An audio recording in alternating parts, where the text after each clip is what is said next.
everyone, and welcome to this session on our new course called Building Gender Inclusive Workplaces in conversation with the course directors. My name is Lucky Singh, and I'm the Client Relationship Manager here at King's Business School.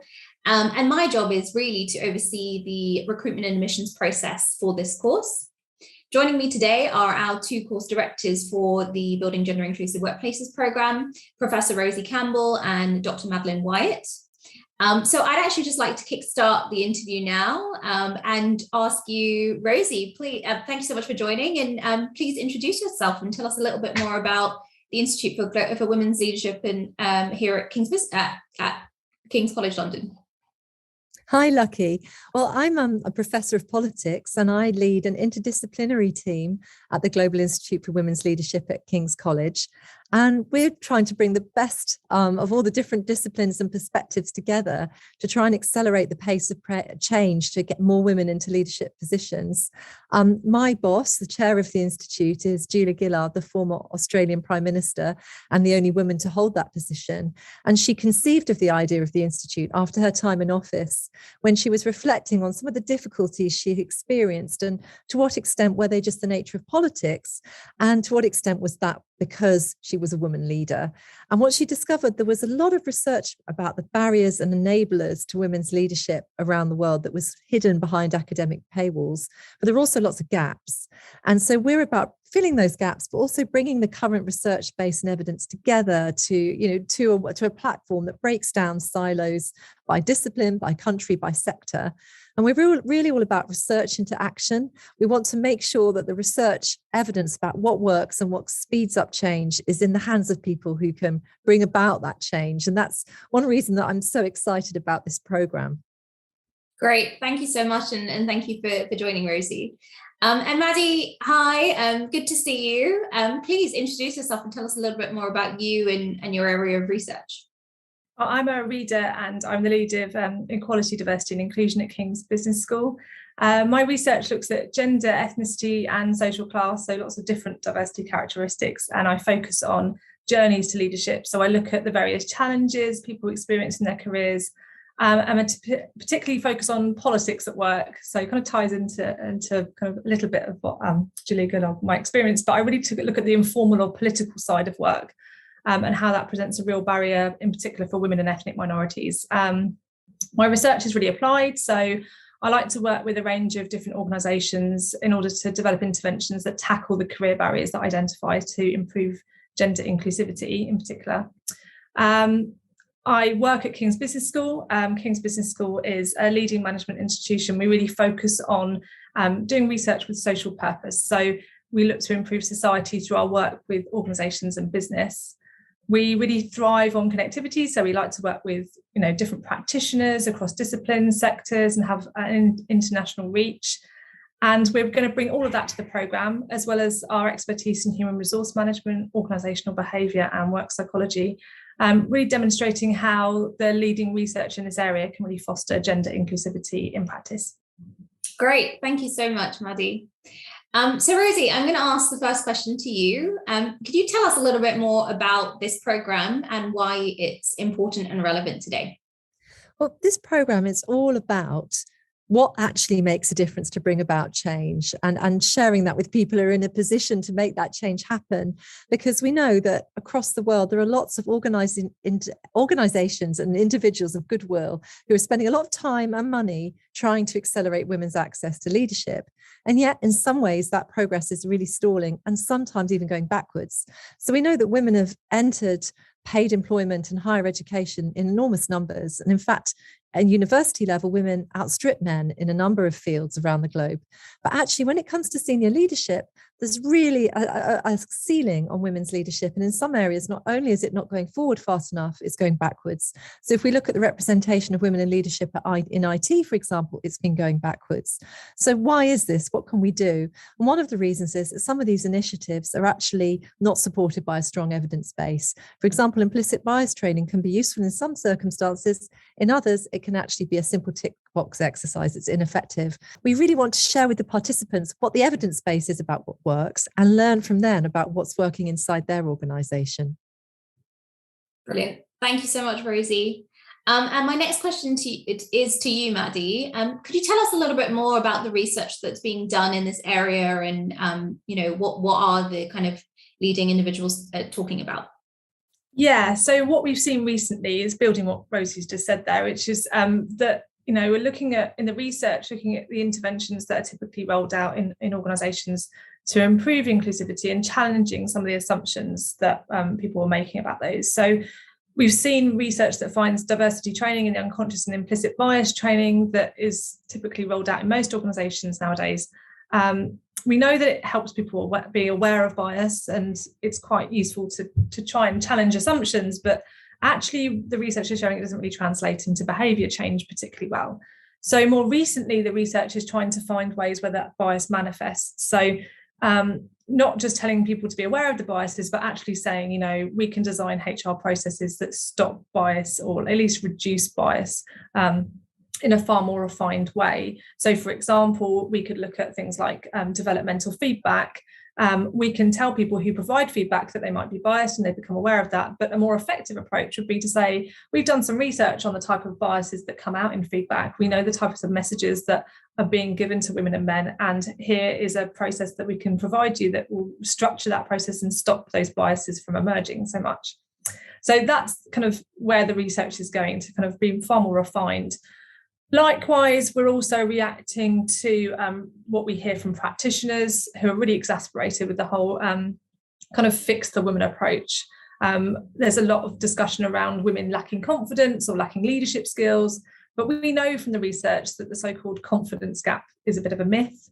Women also don't have any less leadership skills than men. So we're really looking to look at cultural and structural processes that prevent women reaching senior roles, rather than looking to blame individuals or the women themselves.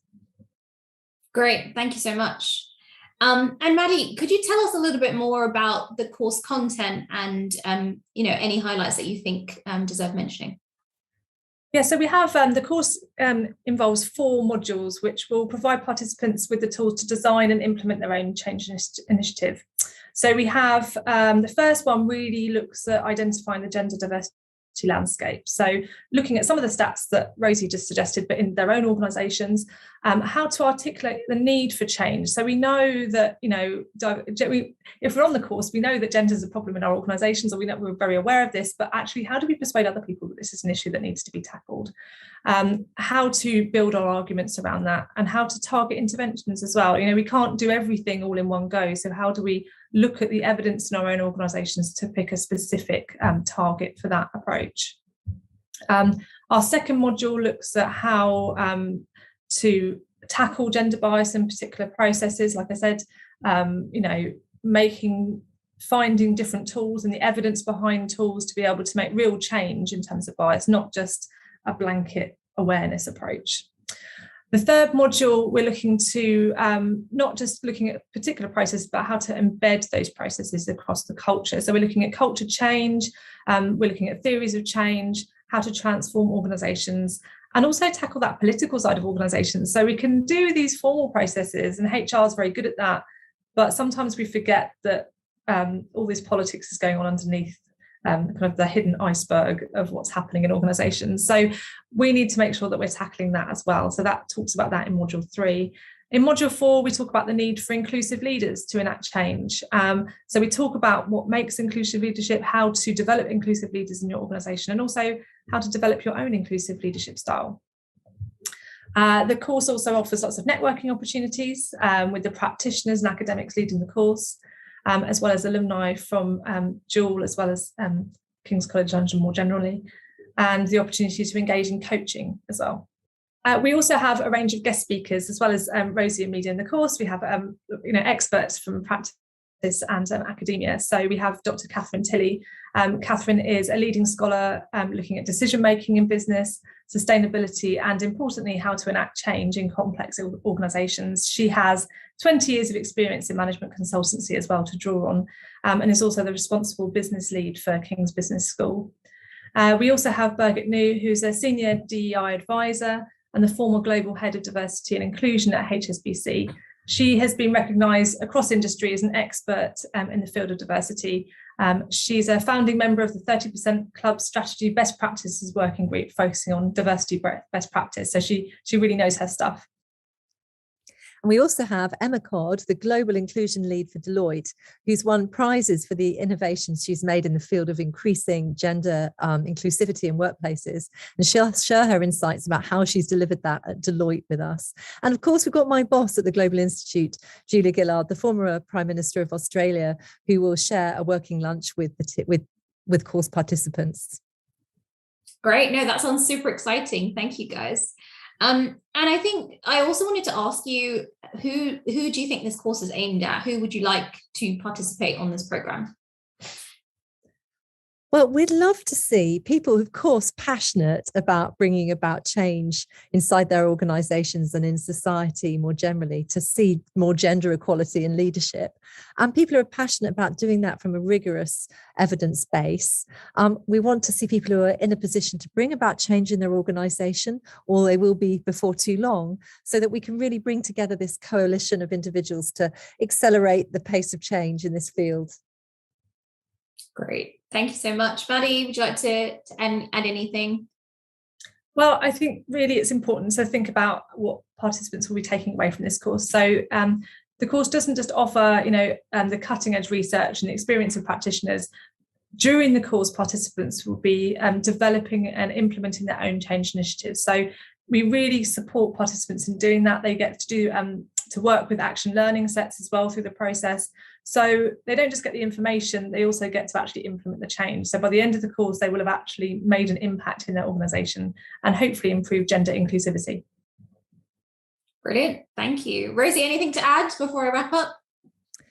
Well, I think, one of the things that we really anticipate coming out of this course, this is the first year, but we will grow a team of alumni who will continue to share what they've learned.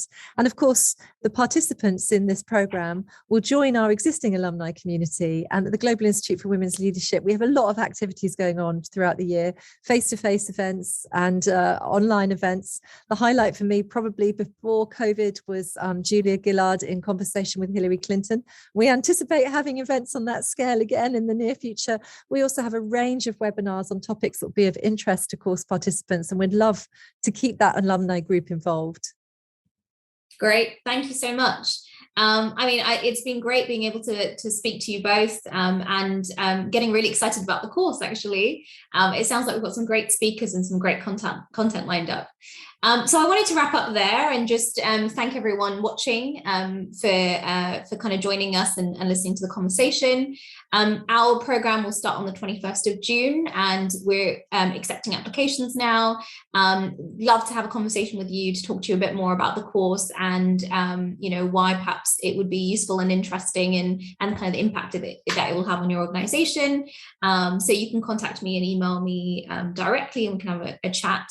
But yes, so thank you so much for joining and looking forward to speaking to you and hopefully you joining the course.